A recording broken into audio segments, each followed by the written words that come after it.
Bagong dating po ulit ang ating mga cart.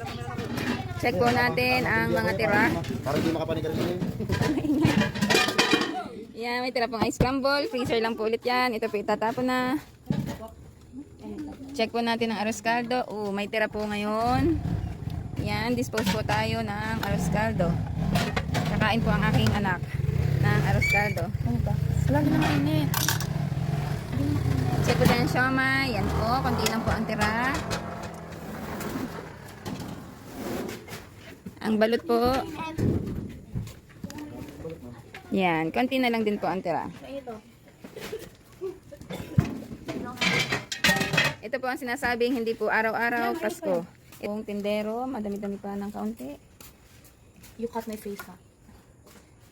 Parang Yan po, kakain po ng lugaw ang aking anak. At maghuhugas na po ulit ng hugasin.